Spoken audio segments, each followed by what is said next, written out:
નમસ્કાર મિત્રો, અમારી ચેનલમાં તમારું સ્વાગત છે।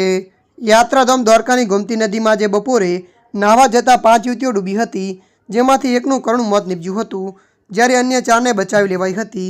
જામનગરથી દર્શનાર્થે આવેલી યુવતીઓ એક બાદ એક ઊંડા પાણીમાં ખીંચાઈ ગઈ હતી, જેમને ઊંટ સવારીના ધંધાથી અને ફાયર બ્રિગેડની ટીમે બચાવી હતી। દ્વારકાના દરિયામાં તોફાની કરંટ વચ્ચે 15 દિવસમાં આજે ત્રીજી દુર્ઘટના બની હતી। પરિણામે હવે સરકારી તંત્ર અને યાત્રિકો સાવચેતી રાખવી જરૂરી બની છે।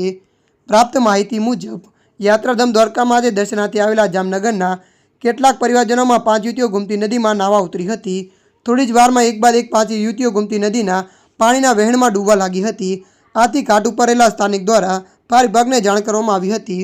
જોકે ફાયર બ્રિગેડની ટીમ આવે તે પહેલાં સ્થાનિક તરવાએ પણ ડૂબતી યુવતીઓને બચાવવા ગોમતી નદીના જંપ લગાવી દીધો હતો, જેમાં ખાસ તો એક ઊંટ સવારી કરાવતા ધંધાથી જીવન જોખમમાં મૂકી એક ક્ષણનો પણ વિચાર કર્યા વગર ગોમતી નદીના ઘસી જઈને ડૂબી રહેલી યુવતીઓને પાણીની ઉપર જ રહેવા મદદ કરી હતી।